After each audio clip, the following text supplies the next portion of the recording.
Mbote lisusu bandeko nanga bino bandeko oyangai masolona député tokomi le 31 juillet 2020 mukolo ya suka ya mois de juillet toko kende malembe lobby eza journée ya ba parents lobby le 1er août oyo bato bakendaka na ba cimetière kotala ya bango ya cher oyo bakufa bakanisaka nini tango kotala moko mutu azalaki ya mbongo azalaki mutu munene aokipa ba fonction azalaka na mapangu azalaka na mituka tango zokende kotala bisika lala bisika azalaka lisusu te yoko milobela nini yake mukolo na yo soki ekoki okozala ndenge nini masolo na député eroyo mbutu na matadi parce que la marche n'a pas été autorisée ba pekisi ba organisateur ba lobby oyo azopekisa za na qualité te nini ekoleka lelo na matadi tokopesa bino ba détail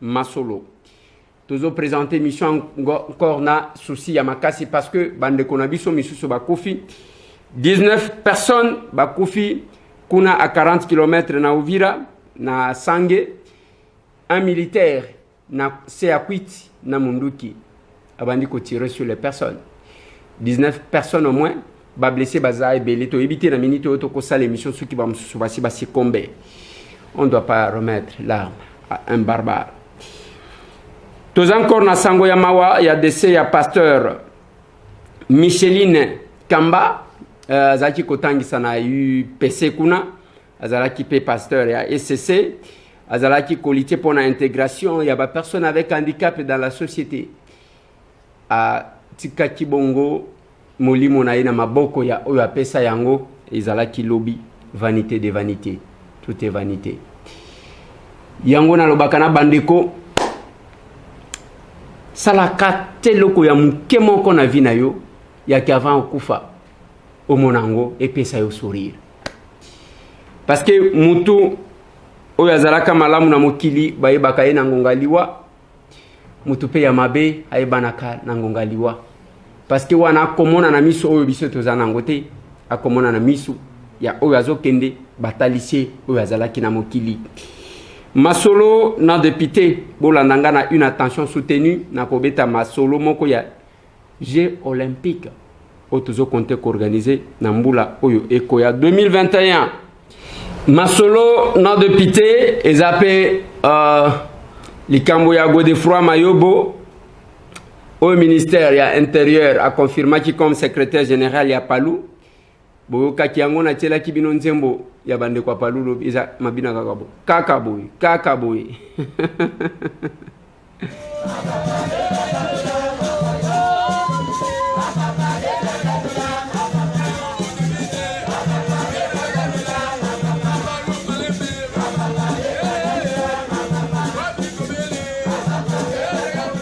masolo na député rentrée scolaire nambujima e bako bongisa rentrée scolaire mais na kananga lobby premier cas confirmé à Covid-19 16e province ba province mibale e baki sami déjà lokola ezu déjà kananga boye bake mbujima e kozwa ce qui ezu mbujima il faut boye bake wana ezu Kasai oriental ezu lomami donc ko kende tous les pays on devrait protéger le reste des provinces dans le Bakango lors de mon intervention dans l'hémicycle et à Palais du Peuple.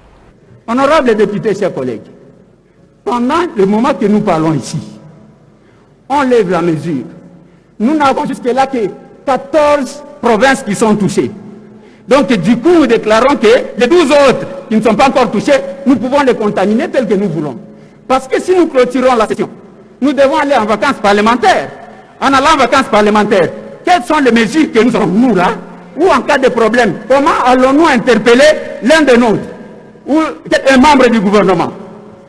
Nous risquerons, chers collègues, de jouer dans l'émotion, de jouer dans les sentiments, s'il vous plaît, et exposer notre population. Honorable Eliezer, vous avez pris le temps pour 3 intervenants. Hein? Masolo na député.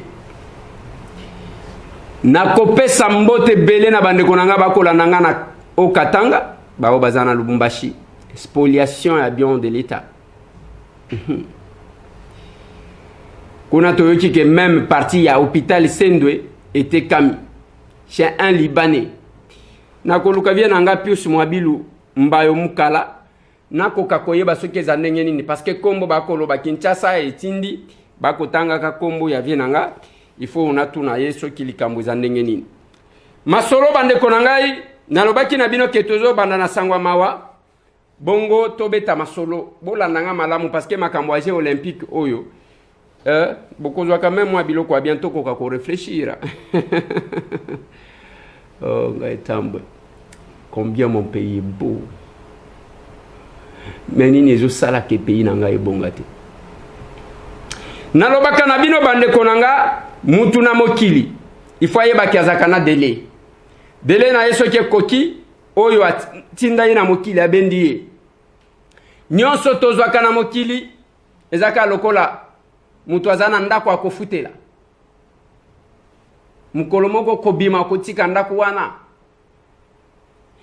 toyebisaka bino chaque jour ke bandeko na nga nyonso tokoki kosala pona mboka na biso ebonga il faut biso moko tozala bato ya mitema malamu toyebake tokoleka nyonso tokosomba ekotikala ça ne sert à rien de s'amasser autant de richesses na nsima nango bapauvre nde bazoexploite des fois basalaka marche pona bato basi babonga des fois basoutenaka aveuglement au nom peut-être ya communauté eza pamba te bandeko na nga natalisaki bino nakokende ndenge wana na baprovince nyonso. Équateur, avec tout le temps que le maréchal, 32 ans, il y a règne, avec la majorité, il y a bateau belé, bazalaki koyebana, bateau ya Équateur. Boye bisanga Équateur et tongama wapi et sikanini. On pi, on va en Europe. Bazui mbongo, bakeko vanda na poto. Bazui mbongo, bakeko vanda na poto. Lelo, denzembo. Tozo ya kosikola mboka wana, tozo ya kosikola. Yoko ya kosikola mboka oyo, sikola nanu mutema na yo ya mabei. Sikola nanu mutema na yo ya mabei. Pour que quelque chose se fasse, il faut que le peuple adhère. Peuple akoti ko adhérer na mutema ya mabete ya likundu ya haine ozanango. Autant d'années bozo floué batu na discours ezanga, un discours nul, sans contenu. À part kofinga batu, à part mutema mabe ezoyo kana, à part kokosa, mutu avandi wana, occupation, Barwande, occupation, nzembo yango wana, diske toboka. Occupation, Barwande, tokosikola. Mais attendez, de quoi vous parlez? Bozolo banini. E bambula na bambula, tozaka na Facebook. Occupation, Barwande, tokosikola. Tozela, salut et yanangote. Jusqu'à ce que Kabila Lelo, il est à l'écart. Tout ce qu'on nous a promis, nul. Même Bambongo et Zoma. Yango na lobaka na bino bande konangai. Na mokili, omoni, ngai tambo na mindi maka. Faut commencer par soi-même. Osala quelque chose. Et que ne petit na suka batuba mona ba fruit nango. Yango na lobaki na ndeko moko, alinyati nda mbongo abani ko tuna ngami tuna na lobi papa. Ozoluka mutu akofinga. Ozoluka mutu yake lobi ofinga ke utinda kimbongo na yo $100, $200 ofinga nga. Tinda opération pesa moninga sourire. Tinda ngo na nzela même ya ndeko na yo, ya camarade na yo, ya famille na yo, soki ya pasteur, soki ya imam, tinda na nzela wana. Je n'impose rien, mais posa nanga ezaka yake tolongola image o yake ba Congolais bazaka mutema mabe. Richard Ampanya alobana nga ke ngari naza Congolais nazaka mutema mabete ba Congolais wana balobelaka nga naza na katita. On doit être parmi ceux qui font l'exception. Ce n'est pas les gens qui distraient les gens comme ça sur les réseaux sociaux. Lelo na yo ke la kabande kona biso e belé ya libandama. Parce que belé ils prétendent connaître, ils prétendent avoir des informations, mais on les floue là-bas. Donc bazoko sabango boyi. Mais batu ba komi penza ba dette ko. Et ça na batu ba sala ka be mission awa parce que a créé comment compte YouTube na ye, azo ba moi vie na ye, azo zo ka biloko abuzo ba zui penye la tewa na zui oyo tewa na zui oyo tewa. Donc biloko ya mitakala, biloko ya basi na mibali, biloko. Donc biloko ya buzo ba wana batondi sango. Boza kuna kende ko seka. Bisoto aliawa. J'ai dit ce pays nous pouvons les changer même na 1% de sa population. Et ce sont ces ces gens-là que nous avons besoin. Batouana nde tozana bango posa. Ce sont ces gens-là dont nous avons besoin. Tozo luka batouana toza la zala. Attention qui toza mike. Toti kananu. On doit déprimer ces royaumes. Ya batuka kako finga laboratoire ya lokuta ainsi de suite. Lelo atozo lobela décès ya maman pasteur. Akufite. Mutu malamu azalaki na mokili. Yaye koki. Eloko etika les aba moi honneur ba gerbe de fleurs ya suka. Et bembezo la la lisusu te exposé quelques minutes seulement bakeba boaki na mabele. Oza mabele okozonga na mabele.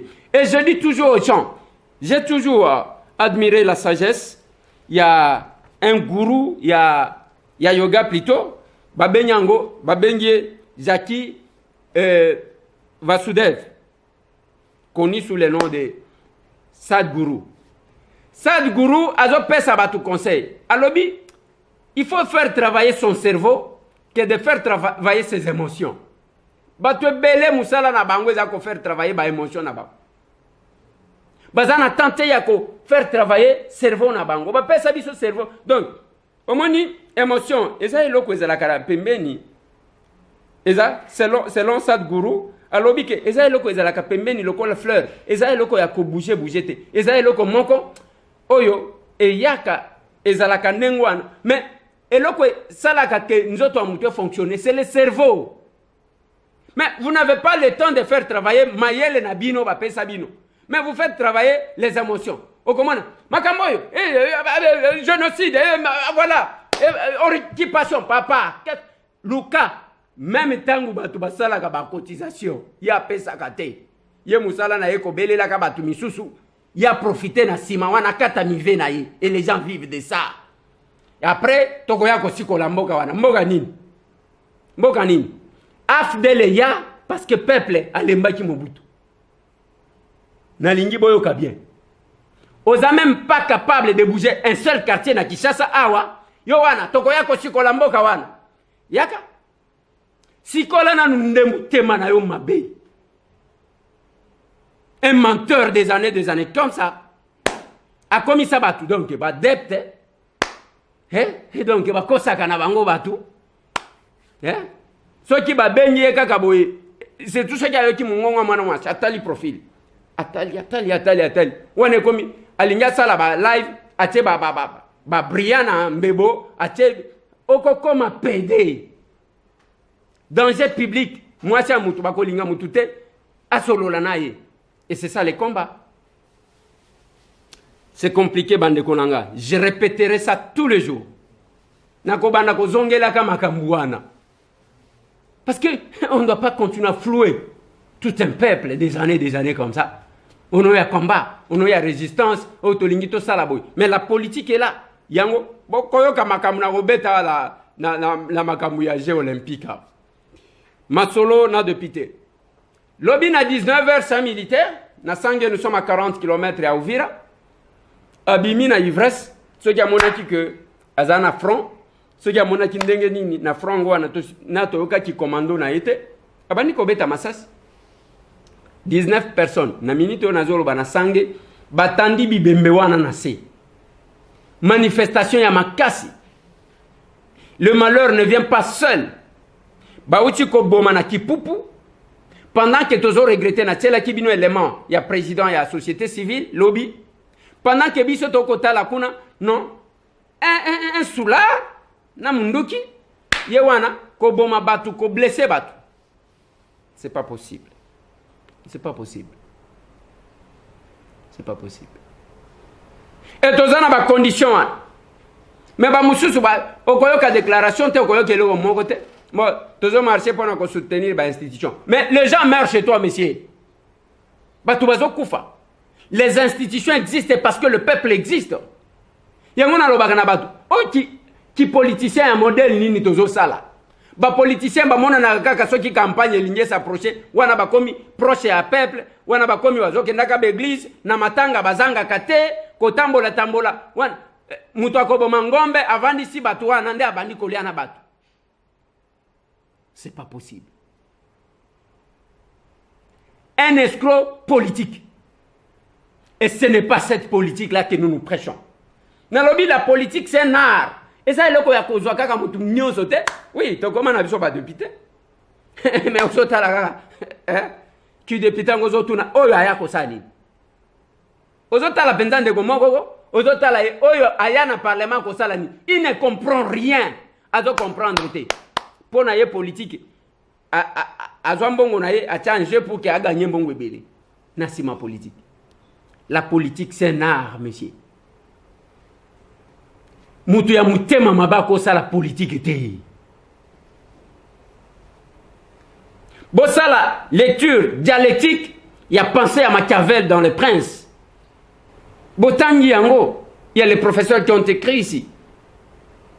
Non, yo kozaka comment Les Princes wan otangi ozo comprendre te. O koma wana obani copier ozo boma batu muyibi ezayo, mais attendez. Ce n'est pas ça la politique. Batuna kaba technicien à domaine en côté. La politique c'est un art. Et ça, c'est comme ça que vous comprenez que ils ont calé. Les autres awa, les personnes vulnérables. Merci na bande konanga tout. Oba kobengangai. Merci na ba oyo. Bazana motema ya bomoto. Ba oba supportaka pasha moninga te. Oya mitema makasi. Bovanda. Mais botika ndeko luka ko engager mboka ke bozo sala pour les changements. Bovanda na bino. Vous travaillez pour vous-même, monsieur. Vous escroquez batou bamboula na bamboula. Avec des pensées sophistes. Bozawana, boko récupérer ka ba pensée ya batou faiblesse ya batou. Bozo beta elo comment au combat. C'est quoi ça? Je le dis toujours. Toute religion qui ne met pas l'homme au centre, est à l'okuta. Toute croyance, où les autres bien-être ya mutute, est à l'okuta. Nayebi ba religion presque tout pour avoir été là. Toute politique oyo ezali kotia mutu au centre te musalaka kokosa ba agitateur, les agitateurs, je l'ai dit, je répète. Ezali ngote mbote na bande ko tuba ko landa biso na radio Simba tozakuna na Riwara na Aru bande ko ba ko landa biso na Sed Media na mwana ditu et pas mbaya wa mwadi bino bande kotuba ko landa biso na radio Soleil tozakuna na Chofa bande kotuba ko landa ngana Kasumbale sape na Lubumbashi na kopesa bino mbote bozo mbote bande kotuba za États-Unis mobimba bako benga kanga biso tanga biso te mais États-Unis tala ndenge za munene soki bande ko tanga okosilisa mu colonie bande kotuba ko landa biso na Europe mobimba. Nous devons changer l'image des Congolais. Nous sommes à vanité. Lelo maman Micheline, Kamba Akoufi, nous sommes kei et Tikalinde, Batusiko Babanda ko revoir film naïe. Ya Oazalaki. On peut s'amasser de tout. Tango komona, lelo ba personne avec handicap. Biso to komi lokola ministre des Affaires sociales. Ministre délégué, il y a des personnes avec handicap, je ne sais pas, ministre des Actions humanitaires, parce que, comme il s'est jeté, ballon. Ce qui est lobina, te wana compétence nangate, et ça y a ministre boy, lobina, tala, toko yana handicapé, ko sala marche na ba bureau na bino, toko bandane na bandaku na bino. Boko ya ko yebisa biso makambo ya teke mbongo ezate, ozana arrière ya combien de mois ba futa kayote? Na lobi boy, ministre. Aux en arrière, à combien de mois bafuta kayote. Donc, mbongo ezate pour accomplir mission yo batieli ozo akaba honneur. Les honneurs que vous recevez, l'argent que vous recevez, les cortèges que vous avez, la sécurité, c'est au nom ya batouana vous devez définir une politique dans le secteur yo batiayo. Nga na ebite nzambe na ngamboko na ebite ngaitambwe. Na insista kawa pour nommer tous les services font une enquête sur la personne, ce qu'on appelle l'enquête de loyauté. On fait nommer les gens comme ça. Donc, système à San City, et Zolanda Bisoti Awa, à San City, où les chefs rebelles, Boma Bandekona Bango, Basangana, Basangani, Bakaboli, Banini, Bazongeli Biso Awa, na 1+4. Bazongeli Biso Awa, na 1+4. Na lobby, ba rebelle, ba chef rebelle, baboma bandeko na bango bake kuna bavandi former le kotozo bengalelo FRDC avec comme conséquence bazwa ba chef rebelle pesa pompa bango grade koma généraux sans passer par alors que bandeko na ngai sous Mobutu ceux qui au moins même major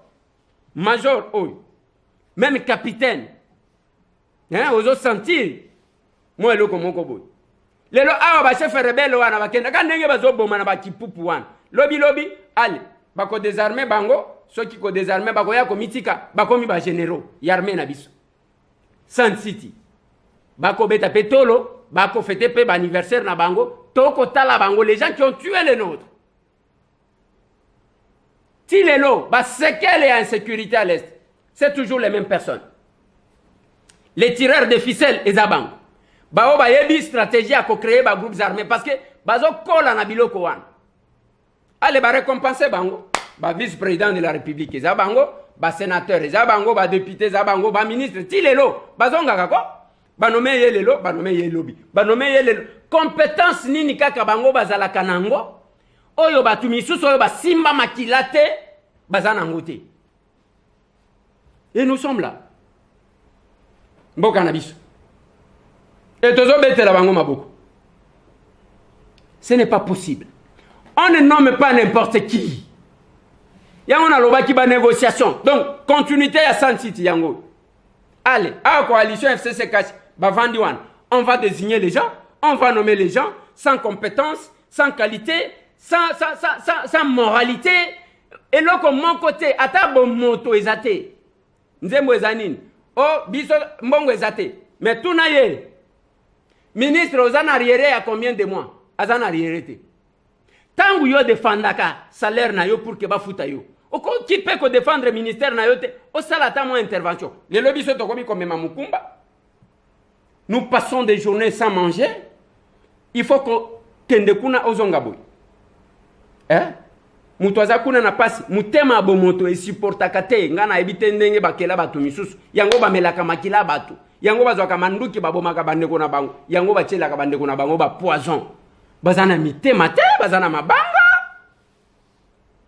ozomona mutu azawana na pasi donc yo za kuna te ya yo mbongo evanda na ngo na compte yo wana obimi ale boso lati bien tala sapato cher tala mutu ka cher o mati ozoleka donc ta conscience est tranquille na lobité ko sili sa pasi abato nengo linyolo na sala nini ngande na ko sili sa misera batu oui yo sala nini liboso nzambe pour cause à la bonne position nzambe kaka ndemtu asala kama kamudai ba ozo mona bazonguluma 21e siècle aza même pas na chez roulante tricycle oyo kutu ko tunango prité parce que leki cher bande ko wana bangonde basala lisumu nini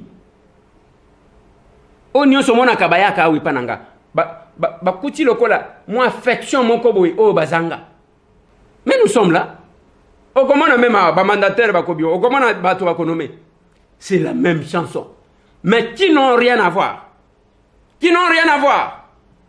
pour nous servir un vrai politicien c'est un serviteur yango na lobaki na ba papa na biso ba pasteur na lobi bolimbi sangai ceux qui na lobi mabe boko limbi sanga mais je pense que si Christ était si différent que les autres, il était confondu dans ses disciples. Un vrai pasteur, même sur le plan sécuritaire, presque veste a été en cas de problème, c'est aussi normal. Mais Oyabiso va serviteur écart le pays des extrémités. Mais tout ça, Lola o wapi toko chelo barrière. Lola o wapi. Yo vraiment nasima ya konyoko la biso boy. Toko kende muke OK kuna. Ne jugez pas mes ouins, ne touchez pas mes ouins. Non, ce qui est vu, ce qui est visible. Ba pesa biso autorisation à juger yango. O tozomona. Même dans la Bible. Actes des apôtres. Balobike ezaki na batumoko bazalaki malamu parce que bazalaki ko vérifier makomi ya Bible ceux qui oyo bazalaki koloba Isaïa solo on doit vérifier Le nombre des églises que nous avons à Kinshasa. Ce qui va tout appliquer l'évangile, on pouvait avoir peur ya batu bazo souffrir, peur ya batu bazo la lanza. Maman o moni to ke na selemba o kuna na funa, je ne suis pas élu de la funa. Ozo sentir maman wana je na ye wana zolo ba maya miso zo kita. Merci papa na pai. Eso merci. Ai mo bo kamina sanga de ku famille chance. Papa, você não pensou asepeli mingi abanjana ukondora ponzi njala yakati oleni njala kwa kuleza yakati ni umusinde weka ukinga bana to na lelo wote oleni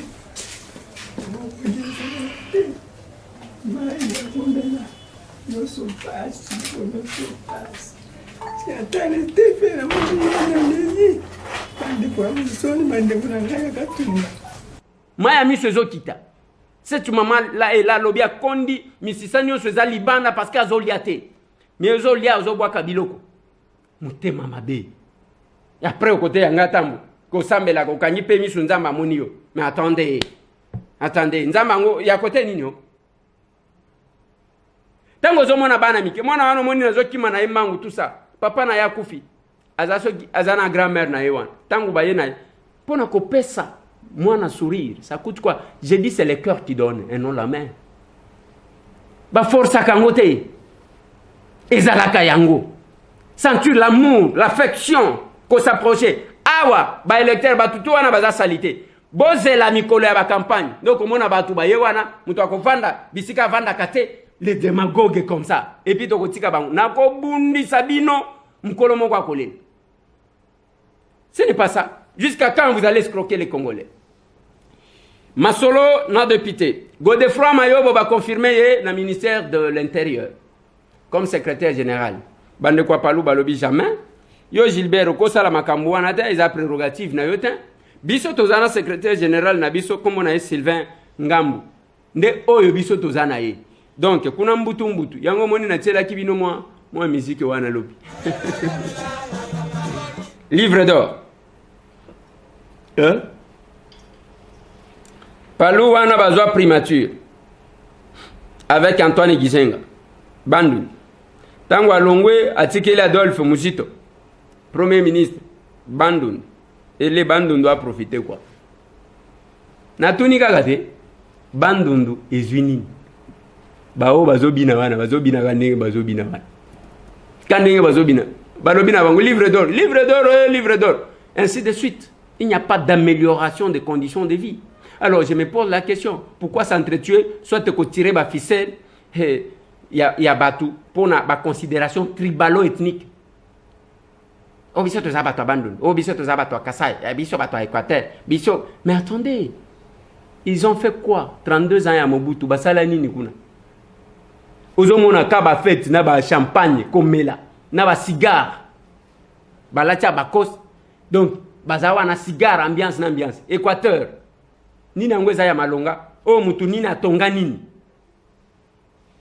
mais ono ya Équateur ceux qui balingi ba composer gouvernement oyo mutu ya wapi ya Équateur après il bénéficie d'un poste au nom de la province mais ne fait rien pour sa province nazolo ba makambo alomami eza province ya sous-traitance. Ceux qui voyaient la province à sous-traitance. L'omami sous-traitance. Même pas comme un aérodrome. Yamuke yake, mutu alongwe awa, akwe ina kabinda. To akwe ina lubao, to akwe ina mweneditu. To akwe ina ngandajika. Ezate, province mobimba, sous-traitance. Les loso qui bande kwa Kasai, oriental. Yambujima ibakangi balabala, c'est tout et koufi. Qu'est-ce que nous faisons de cette province-là? Et là, comment côté? Si vous avez une considération tribalo-ethnique, oh, ngai musonge, c'est quoi cette histoire-là? Nous, ressortissons ça. Et attendez, stoppez-moi cette histoire-là. Il y a un moment où vous avez bozaka ka boye bozam public bozo solo na batu musu ya bandiko lo bamuno kwa mboka nini ezolo bisayo muno kwa mboka tribalista model one ozo tonga banani lo balange batu nyoso bako yoka te Yoko ya eza nini? Ndeola kisanga ke yo za nini? Bovandi na batu, bozan groupe. Yo bani muno kwa mboka, yo wano bani muno kwa mboka. Donc ozotonga nani? Il faut stopper avec ces comportements là. Paloué yande nini yo? Voilà.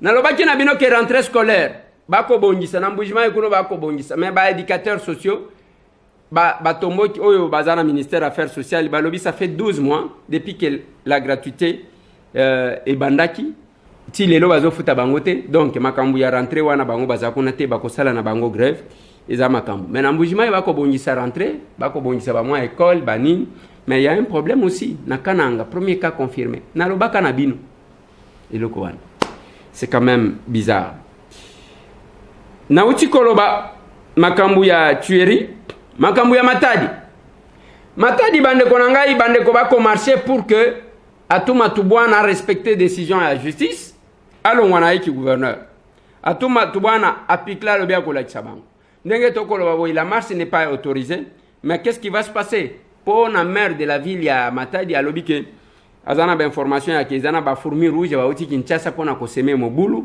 ko sala désordre kuno qu'est-ce qui va se passer na habiter na pesa ki bande ko ya okatanga mbote pona nini ako pesa bango mbote d'abord na ebisa ki bino makambo ya ba trafigo oyo trafigo ndenge tokolo baboye oyo azali ko gérer ba parking poste douanier et puis trafigo wana azali ko contrôler entrée na sortie ya mituka alors que za prérogative dévolue na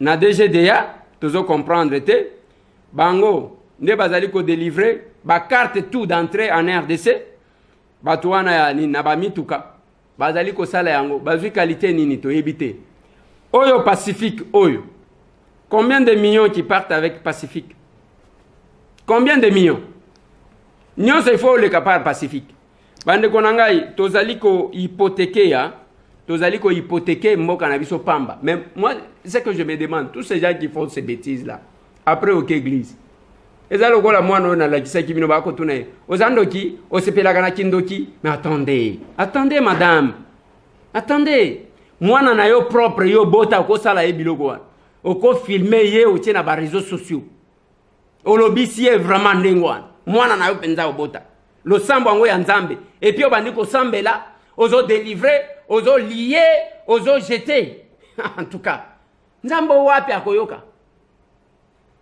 nzambe wapi ya yo mwana oko ozwa penza telefone ko o filmer mwana wana otie ye pona ola kisabiso kya zandoki mwana wana zandoki te yondo yebi loko zo sala olembi charge tikaye au lieu de l'exposer comme ça yango na lobaki na bande ko bako benga ngama makambo otomoni nani je vois encore des messages qui sont en train d'arriver o makambo ya mwasi oyo alobi abotana tambo mwamba ozolo belango te na lobi na yamba mwasi wana ça fait soki 4 mois siko tout problème n'est pas mené sur les réseaux sociaux ngana za muto ba buzz te na silisaka makambo ya minene sans passer par la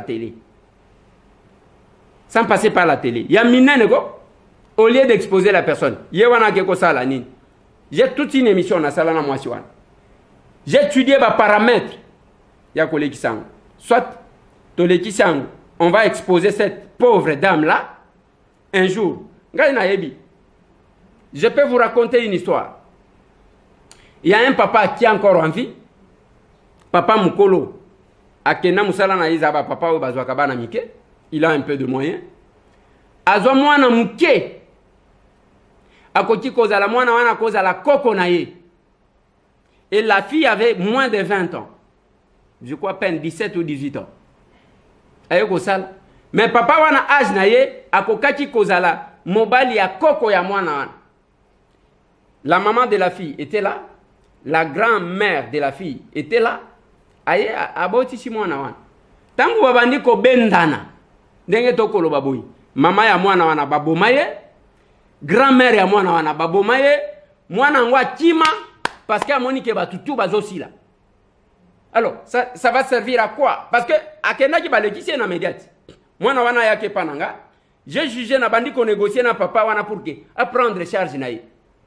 Pendant ce temps, akeka ndenge bozo mona ba mami chibola ba keyi wana ko sala ce qui n'importe quoi. Oui. Akeita ngwaleki na télévision. Wana nzokande azana ba réseau moko boya batu ba super ko boma batu. On a tué la grand-mère de la fille, on a tué sa mère. Batu mibale wana na zoloba, batu mibale nga na zoloba. Oh ba boma, baba to Équateur. Je connais bien la famille. Et je vis les photos, je vis tout. Alors, okoweli sa ozui mutoche na télévision, mais conséquences. Oui, ba congolais lokola balinga bilo wandingwana, ba kolanda kusala na yo ba nombre de vies kuna parce qu'ils n'ont pas faire. Baza kuna ba kolanda kaka.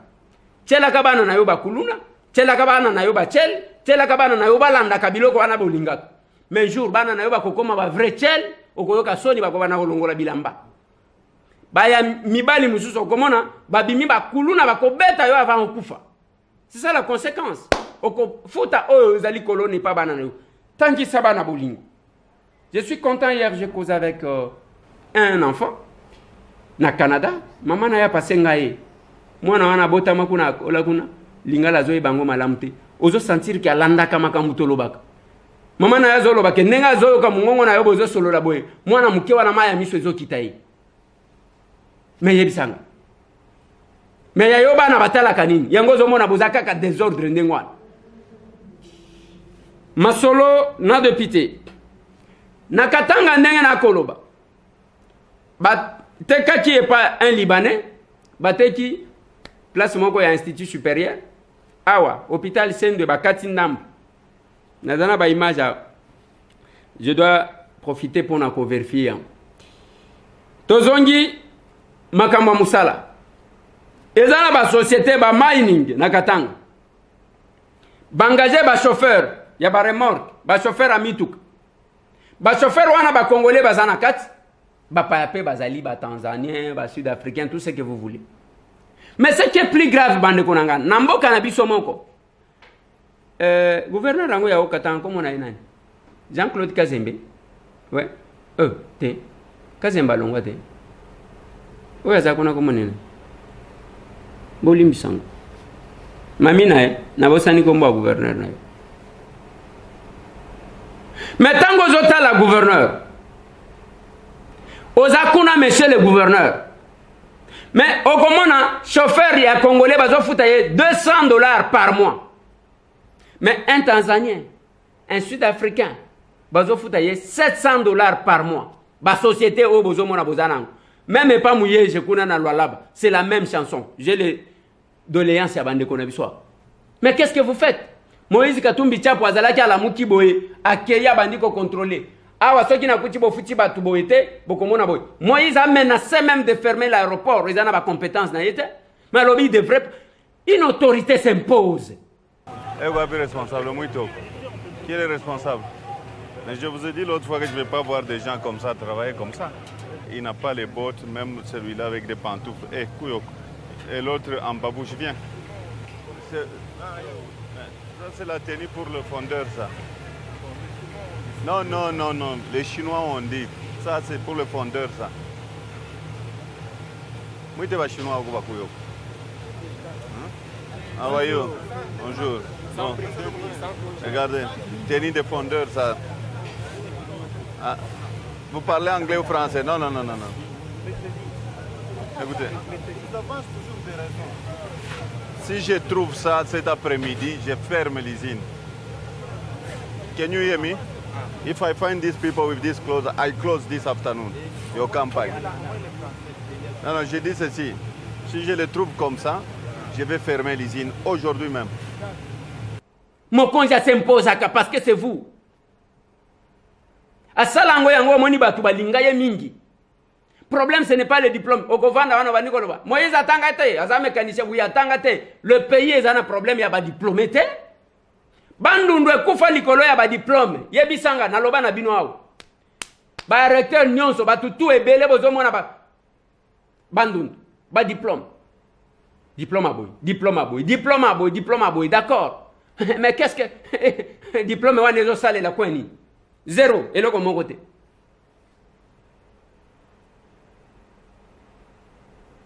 Oh, c'est Jacques Kiabula Kato. Oh, Jacques Kiabula. Limbi Sanga ina bosana jikombo, monsieur le gouverneur. Au salaire quand même, bah, moi effort, c'est bien. Mais nazo ba kisaoyo. Gouverneur Jacques Kabula, gouverneur Mouyej, bozana ba mining, bo vérifier makambo. Congolais $200, ba paya 700. Ceux qui a vu mon na ya tinya ngwe pana bang. Ya Congolais ko tikala awa. Et ko pesa ta mutu moko sourire. Denye to ko belela ka. Ba grand prêtre oyo ba yemba kana Congo. Bozo mona bang. Même pas 100 sacs ya loso. Yango ndeko Eliezer kende o pesa mutu moninga sourire ezate. Oui, je n'impose à personne, mais kende ko pesa ta nanzela mutu mususu. L'essentiel est que va sentir que qui grand prêtre wana ba champagne na ba boîte de nuit ko binaka ba ko belelaka bino pa ba DJ boye bazongi si babara bazongi seli bino bozaki bokondaki likolo ya kozanga biyenga. Na linyina suki sabande konangai na dossier ya makasi. Dossier ngweza nini? Dossier ya Jeux olympiques. Na linyi boyo kanga bien. Chef de l'État Félix Antoine Tshisekedi Tshilombo a sali tout pour que les Jeux olympiques en 2021, en août 2021, et ça les m'a. Et ça a été gagné. Ndenge toko lo baboué, toko zela, organisation des Jeux olympiques awa. Naba rencontre ya modèle one. Nde bamboka etika la kanaba souvenir. Nde bamboka ba amélioraka condition na bango par rapport au secteur donné. Ezalo kola batu balingi ba organiser CAN. Aw. O komona que bakobongisa ba stade, bakotonga ba stade asika ainsi de suite et c'est le pays qui en profite. Tangu Joseph Kabila zalaki chef de l'État. Naloba kamakambo mikolo nyonso. La francophonie, on a donné l'argent pour l'organisation de la francophonie na Kisasa. Régime oyo ya PPRD et allié. Oh, tobengi bango ba FCC actuellement. Tellement que bazana volonté ni à développer mboka na bango, ni à ba congolais bazala malamu te, batikala jamais kozala nango. Qu'est-ce qu'ils ont fait? Bazwi mbongo wana balié. Bazwi quelques payotes, ya esobe bachango peme kota stade des martyrs. Et c'est fini. Bazwi mbongo balié soni abatata mibimba. Même nenge bakosalaka ba discours lelo bakolobaka wana. Boyebi bango musala na bango kobina na babar na baboîte de nuit. Vimba. Tangu bango bazo vimba wana, peuple azo souffrir. Lelo mutu ya normal. Au télémio l'équipe na télévision la veste. Ozolo ba pe français ya kitoko, ya ko porter correction ya biso français ya ba villageois o ya ko betaka mabako mikolo nyonso. Mais ozole kawana ke non attendez dollar et mati biso OFCC en tout cas muto talio ngana ebite na lobi il faut batala yekuna. Il faut batala yokuna. 18 ans nazo pesa ka exemple moko francophonie mbongwe bima ekenda wapi? Batu ya modèle one. Batu ya modèle one. On pouvait avoir aujourd'hui cité de la francophonie na mbongo wana. Mongo paye ya binote za mongo ba financer. Même mongo libanda wana bozo kabola yango bolie. Bwa bandoki moko na mona te na vinanga. Eza bana mikeo mama wana zo tunaka ozando. Bandoki bango wana bino batu boko lukaka bandoki ba pasteur. Bandoki bango wana boko kanga kindoki. Mapango zanango. Mituka uzanango. Muke wana ko bongisa balobaka take non voilà. Oyo ndenge balobaka non nani Pondunda Bululu etikali balobi quand même oyo baton bande konanga rien du tout rien alors rien tibo ebakei batikeli biso nini zéro mende bato musu bazo sambela non c'est Kabila qui commande et c'est si qui commande ainsi de suite quand Kabila lui-même était là ce n'est pas Kabila c'est Kagame qui commande vous nous distrayez comme ça bozo biso lokola bana mikelo kola. C'est ce que j'ai dit. Oyo, nalobaki na binoke, Jackie Vasudev, azolo banabatuke. Quand quelqu'un, on ne doit pas faire fonctionner les émotions. Il faut que le cerveau fonctionne. Cerveau fonctionne à côté. Les lotsiko bande konanga nazolo bela makambo Jeux olympiques. Jeux olympiques, nana kopé sambongo, eza francophonie. Nani a la tête de la francophonie pour le moment. Eza rwandaise, c'est une rwandaise qui a la tête de la francophonie actuellement. Ok? Félix Abundia a gagné et aou. pendant que Rwanda bango balingi ba organiser tangu bazo welela eloko ezapona nini parce que mboka eko profiter à l'occasion batu bakoya business ya batu ekomata parce que bao bazana ba hotel bakozwa bapaya bao bazana ba restaurant bakolia ainsi de suite ndebo makambo ezalaka na ba forum en modèle one. Mais qu'est-ce qui se passe tangu bazo welela? Oui, la RDC a gagné.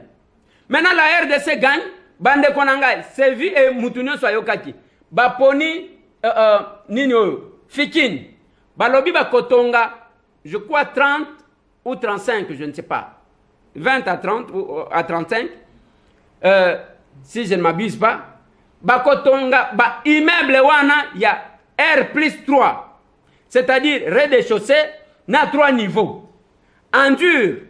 Boyo kanga malamu bande konanga muto aloba teke besetambo aloba kite. Je l'ai dit, yo kende kotala ba Peniel na ba makambo bana Mike Kalambai, yo kende kotala ba Eliane na ba Mami Chibola na mususu ya Yekobima, yo kende kuna. Mais awa tozolo benamboka na sima nango kozongela biso ke tokosikola mboka wana elonja kosikola mboka wana ezalaka neti ya yo, ezalaka neti ya yo elonjo ya kosikola mboka ezalaka neti ya yo boniko elonjango ezomona naka escrow ya modèle wana sikoyo bayokani wana ke ifo batonga bandaku wana endure eza koloba nini tozana sima ndenge tolobaka ba brique ainsi de suite ale batongi bandaku soki 30 immeuble na lobi 30 immeuble ya R+3 et financement ekouta na francophonie eza pe ya koza yake mboka eza na mbongo te.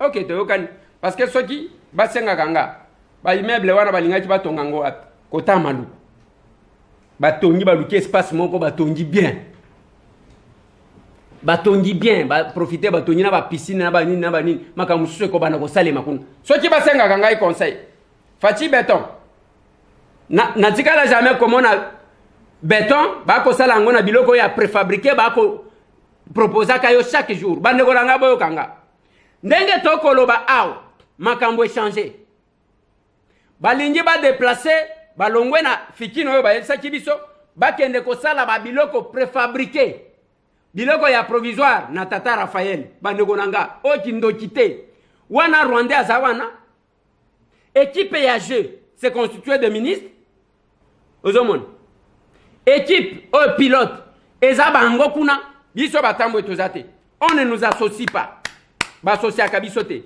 Fati Béton ngai nazo mituna bande konanga d'abord pona ko délocaliser si batu ketoko sala aw bo changer comment ça va se jouer sur le plan international bakozwa bino sérieux na ndenge nini francophonie sous Kabila nous avons raté l'occasion ya kozwa cité de la francophonie lelo na Fati tolingi to raté ya kosala ta cité ya jeux olympiques nous pouvons le faire parce que mbongo ezawana bande konanga et ces gens-là, avant que c'est officiel. Le Comité national de 9e jeu de la francophonie a inauguré ce mercredi 15 juillet 2020 son siège national. Tout a commencé par la remise des clés, le dévoilement de l'enseigne lumineuse. Ensuite, le ministre d'État en charge de la francophonie, également président du Comité national de jeu, Maître Pépin Guillaume-Manjolo, a procédé à la coupure du ruban symbolique. Les portes du siège ouvertes. Prochaine étape, la visite du dit bâtiment. Le confort est tout de suite remarquable. Nous pouvons dire que le comité national est parfaitement bien installé pour une meilleure qualité de travail dans le préparatif de 9e jeu de la francophonie prévu en août 2022. Immédiatement après la visite, la première réunion du comité de pilotage s'est tenue sous la présidence de Maître Pépin Guillaume-Manjolo. Objectif de cette séance de travail, mettre les choses en ordre en rapport avec ses préparatifs. Entre autres, le chronogramme des activités, construction, réfection des sites des compétitions comme les stades Tata Raphaël, les stades de Martyrs, la construction d'au moins 22 bâtiments de 3 niveaux pour pouvoir accueillir et héberger les athlètes qui viendront. Cet événement constitue un signal fort que la RDC est déterminée à organiser le meilleur jeu que la francophonie n'ait jamais connu, à en croire le président du comité de pilotage, Maître Benguer Manjolo, les préparatifs se déroulent parfaitement bien, contrairement aux rumeurs. Le chef de l'État, Félix-Antoine Tshisekedi Tshilombo, apporte son soutien total. Et la rumeur, c'est parce qu'il crée ou qui organise les choses. Nous sommes rendus sur le site du stade Tata Raphaël pour évaluer la possibilité d'ériger les villages et ses annexes là-bas. Tous les comités étaient présents. Tous les ministres concernés directement étaient présents.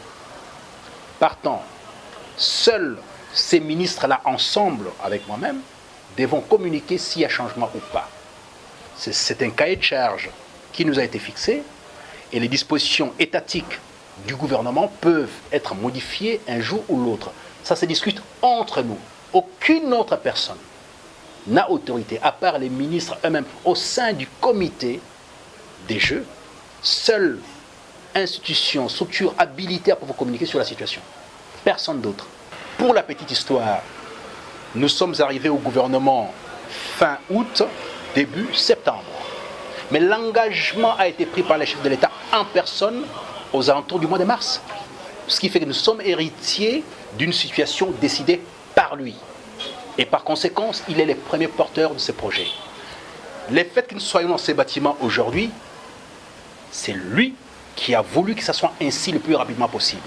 Le fait qu'on garde encore les Jeux alors que beaucoup se sont battus pour que ça parte ailleurs, c'est aussi lui qui a fait en sorte qu'on puisse l'avoir ici en RDC. Une cérémonie haute en couleurs qui a connu la participation de tous les membres du comité national de Jeux de la francophonie, les comités de pilotage conduits par son président, les comités exécutifs conduits par les commissaires exécutifs, la représentante du chef de l'État en matière de la francophonie, les directeurs de cabinet adjoints du Premier ministre en charge des questions sociales, culturelles. Bolandi ministre nenga zoloba. Personne n'est pas engagé. Monsieur le ministre, tozana posa ya communiquer na kombo na binoten, tozowele la peine na bino eloko mokoten.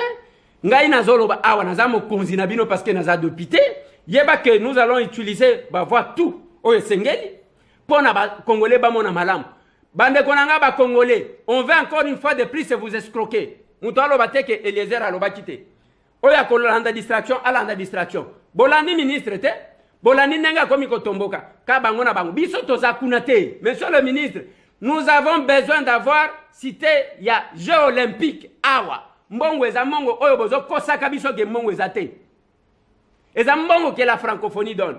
Et ce que vous faites là, ça va donner l'occasion na Rwandais oyo aza à la tête de la francophonie ba mona que rien ne va, comme ça on bloque tout. Eza modèle nini oyo ata ba pourcentage en. Il fallait choisir un site. Oyo batongi bien, ndenge nini batu bakose, ça va profiter na batu ebele bandeko nanga. Siko faci tozo benga ye faci béton. Et comme kaka ba préfabriquer maison. Oyo balobi, oyo epesi jamale mongo bana na yeba kimi bazongi Liban. Préfabriquer. Siko ki béton siko ezawati. Awa siko pona Jeux olympiques. Kuna la présidence, monsieur le directeur de cabinet aïe. Les prophètes Eberan. Bozoye bangoto, bozoye bangote. Bovandi kuna boza calme. Hein? Maintenant, la présidence, qu'est-ce que vous faites? Qu'est-ce que vous faites? C'est le projet, c'est la vision du chef de l'État. Félix Babenge béton. Comment chaque jour, biloka, il y a carton, il y a carton, il y a carton. Finalement, ils animent. Nalobien, finalement, ils animent. Moi, tant que je peux supporter, je peux endosser ça. Ba Congolais, na kosenga bino une chose. Ce qui babandi ko tonga biloko ya préfabriqué na stade du 20 mai. Ça je m'assume en tant que Tambwe. Ce qui babandi ko tonga tokende ko longola biloko wana. Oyo ko ya eya. Nous en avons trop, nous en avons marre. Ya ko tolérer ba bêtise ya modèle wana. Mais pourquoi alors nous avons combattu Kabila? Si on doit faire la même chose que na francophonie ba escroquer mbongo bazui. Lelo tozana Félix, vous faites des choses. Oh, il y a Sony ya modèle one. Ba Congolais, ba Kinois, dès que bomoni ba wani misala, oh, il y a Jeux olympiques na stade, tokei toko buka biloko wana toko longolango. Total ba boma batu. Non, c'est pas possible. Mboka oyo nga na habité. Na habité. Tango batu baloba ke, ce pays n'a plus de chance. Je donne raison à batu baloba kanengwa, mais nous sommes parmi ceux qui font l'exception. Jamais. Et biloko wana c'est le fruit ya architecte congolais. Oh ba kanisa ki basali nyonso. Nyonso ale balingi ba brouiller yango modèle wana. Maintenant les changements ba congolais ba koyoka ngo ndenge nini. Francophonie ba to kabila yo tozaki ko bundisa. Ba escroquer mongo basali ba payote na stade. Francophonie esili to tikala na souvenir te. À part mabumu na bango ne tikala na souvenir. Hein? Na ba famille na bango. Mais les lots sous Félix al enjeu ya modèle wana tokotikala na eloko te. Tokotikala na eloko te donc zéro. Na kati émission bande konanga to sungana entre biso bao ba komona pasi baza bato masumu koleka biso te bao baza ozomona personne avec handicap ndenge ozomona bango wana posa na biso eza ya stabiliser moral na bango tango bakoseka même lola ekoseka même nzambo bato basambelaka ya solo akoseka. Mais si nous restons comme ça, d'un côté tozomiloba biso to sambelaka, mais de l'autre côté, on n'a pas quand même, attends-moi, attention mon couvert, les personnes qui souffrent. Je me dis, tout ce que nous faisons est nul. Je dois dire merci à l'église Yamangembo à Londres, à Forba Salaki. Botigana pesa merci na pasteur Moulengela, David, oya mwanaditu, na bandeko tout, basali na nzambe, oba yoka kapasi, tangu batu msusu ayoka kapasi. Ceux qui n'ont pas fait de l'église une boutique. Bao basali église te lokola business mon kobo. Ceux qui servent le peuple pour les amener à Dieu. Merci. Bisika bozali. Binotu. Je dois vous dire merci. Tosunganaka. Tosunganaka tolinganaka. Que ce soit homme politique ou baza sincère, pas de démagogue. Ah bakawuki bazate bo zela anjeya bako kita awa bazo bongisa bazo sala ba pont bazo bongisa banzela bazo kabela batu biloko ainsi de suite. C'est une escroquerie politique. Batu bango talabana oyo. Combien de personnes que nous avons dans des hôpitaux? Batu combien bazo la libanda tozo kanisa tokolu kele bangwata ka moi studio batu combien? Plus de 243 998 et 311 332. Masolona député Botika la branché. Tout le monde a lobby. Même chaîne, même heure. Merci.